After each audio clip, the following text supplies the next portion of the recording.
Hi there, I'm Satine Phoenix, co-creator of Maze Arcana and GM of Savage Nation. Welcome to the brand new GM Tips. Here we share with you some of our thoughts and suggestions on how to dungeon master or game master your role-playing game. Before we begin, I'd like to talk about the elephant in the room.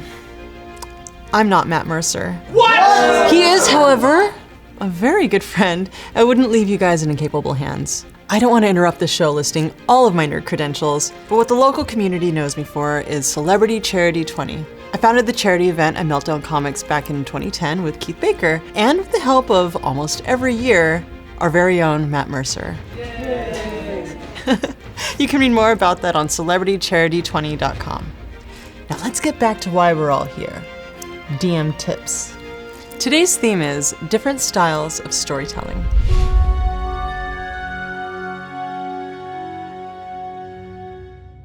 Frankly, I'm different. Most GMs are. Later in the show, we discuss this with the creator of Outbreak Undead, the ABCs of RPGs, and the host of several shows here on Geek and Sundry, Ivan Van Norman. In an ideal world, we'd be able to clone our favorite GM and have them run games for us everywhere we go. But the truth is, A, that's not actually possible, and B, no two GMs are exactly the same. Which is good! We each come with a history of experiences that form the way we interact with each other and how we process variables. Different GMs will run the same module in completely different ways. Playful to dark, serious to casual, rules heavy to rules light. Tip number 1, find your style. I suggest playing. Yeah, it's as simple as playing in a variety of games and observing. I was lucky to have writers as my game masters. I pay specific attention to how they tell a story. I watch how they pace their games with a balance of role play to encourage character choice and how they implement encounters for group participation. They carefully keep the story moving along while not pressuring their players during long bouts of in-game shopping. I mean, what else are you gonna do with all that gold? Some enjoy heavy role play, some are more concerned with intense combat.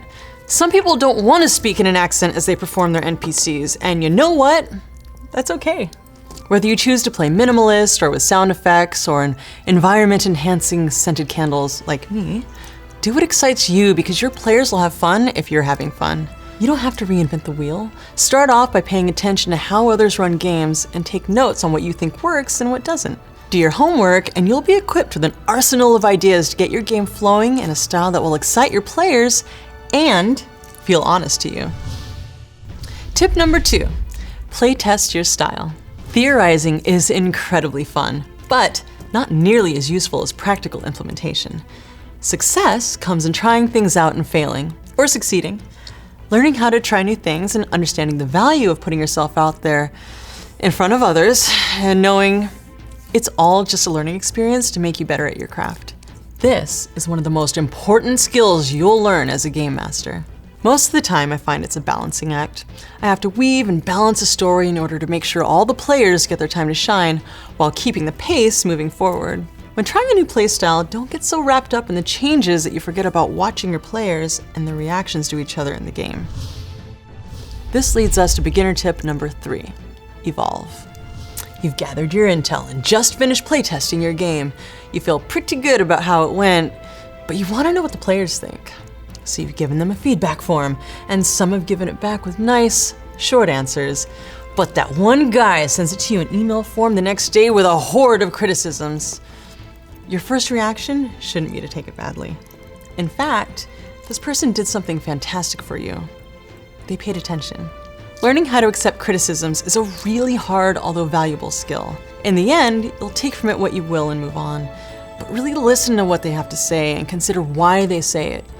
Essentially, the feedback allows you to shift your pieces and maneuver your game style to better feed the hungry gamers you like so much to play with. The TLDR of this for you beginning GMs is watch, play test, evolve. The tip for you advanced GMs is repeat. That's right, I'm talking to all you seasoned GMs. Keep it fresh, keep learning. I could roll on, but instead, let's discuss this with Ivan. Hello. Hi, Ivan. Hi. Welcome to the show. Thank you. Happy to be here. We had a lovely conversation before all this about the different styles of GMing. Right. Because Yeah. everybody's different and everyone does things in a different way. They say. They say No, but it's it's true. human nature to experiment and be different. Labels sometimes make it easier. Whether someone has a different label and they say it's one thing or another, it's like you still have to put a label onto it. So like what I might call an experimental GM may instead be someone who's like, oh, well, that's a rules lawyer as far as I'm concerned, because it's how they identify it.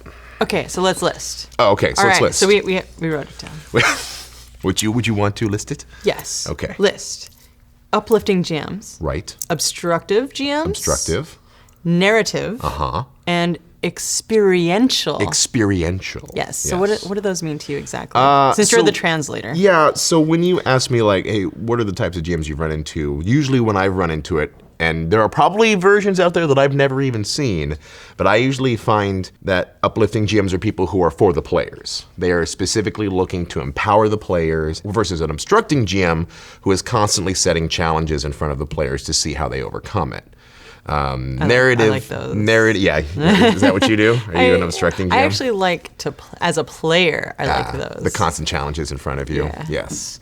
While narrative is more focused on story. It's just about going through the storyline. It's about hitting those key plot points in your preparation or in your banter that's important to you. And then experiential GMs are about finding that moment. It's not about like getting from point A to point B. It's like, okay, we have a moment here. How can we make something out of it? I find that people are always a mix. What do you? know? I didn't know until you asked me that exact question. You're like, then what are you? I thought about it, and I think I am an obstructing experiential GM. I do like to reward my players, but my brain's always thinking about what's the next challenge in front or how to move them along like a sheep herder sometimes. So in that order, Yeah. you're obstructing and then experiential. Yes, obstructing, experiential. So like, how do I put a challenge in front of you and then make a moment out of that challenge and then move on to the next? Yes, that's a very accurate assessment. I think I'm all of them, but in this order, which Uplifting. is uplifting, obstructive. The order that I wrote them down in. Right. Uplifting, obstructive, because I want everyone to feel good. Yeah. And then I want them to have challenges so that they feel like they accomplished something. Right. The narrative, because I definitely have a story I want to tell. Sure. But I want that moment. I want them to find that moment. Because the moment's with them. Yeah. You can do everything you can to set up a cool moment, but unless they grasp it and hold on to it and eat it like a ripe apple, it could also just wasp away in the wind at the same time. Yeah, So that's true. It happens a lot. So how did you learn your style? Repetition. Yeah. It's kind of the same thing with a lot of art or fine art in general. Like, you don't become an artist by just taking a pad of paper in front of you and drawing the most beautiful thing you've ever done in your life. No, that's true. That is not how that works. That's not how that works. I think it's the same thing with GMing.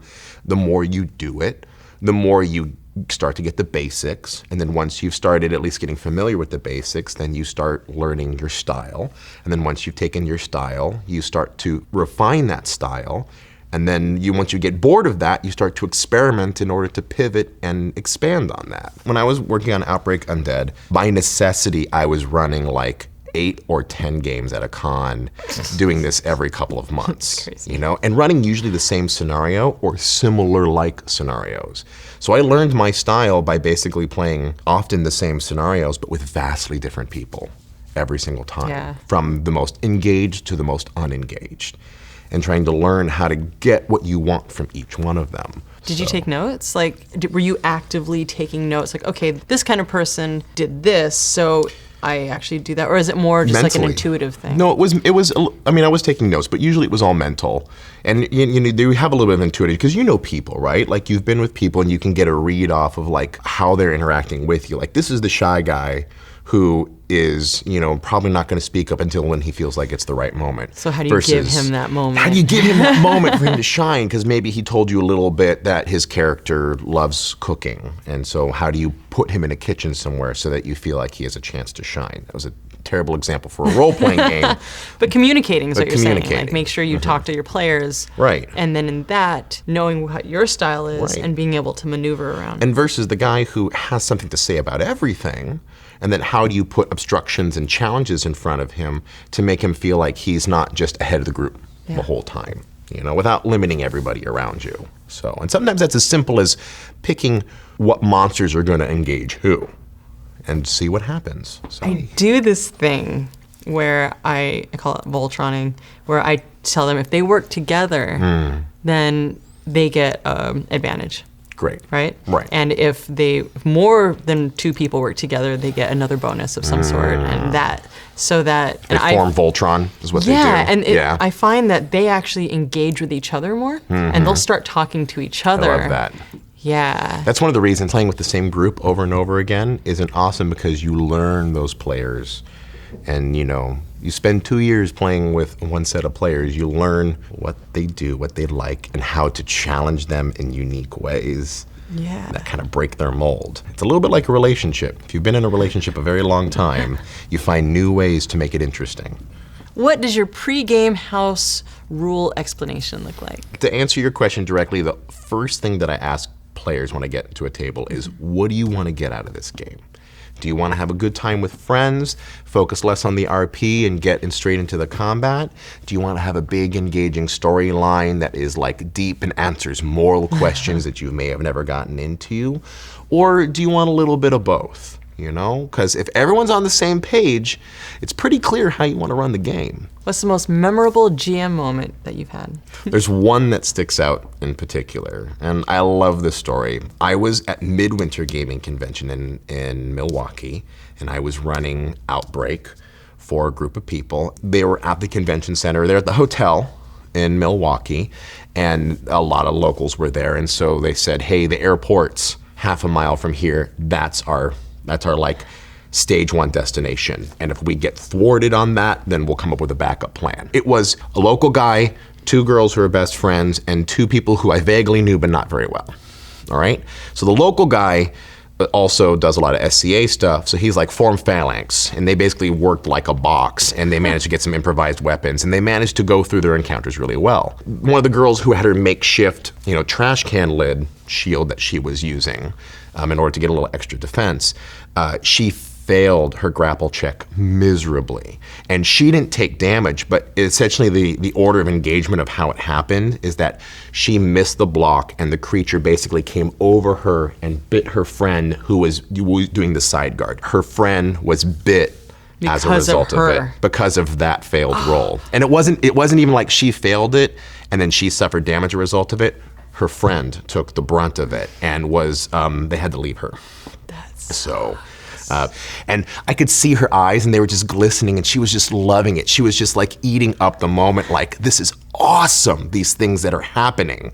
And I'm focusing on her, I'm telling her about it, and she's enjoying this moment, coming into it. But then I look ever so lightly over to her friend, and her friend has just tears, just running down her face. She looks like she's just gonna break down in any second. So after the game ended, it was almost like a dam broke, and she just started crying and hugging her friend. And she told me after that moment happened, I was thinking about all my time with her and my friend, and I realized if I was really in that moment, I could never forgive myself.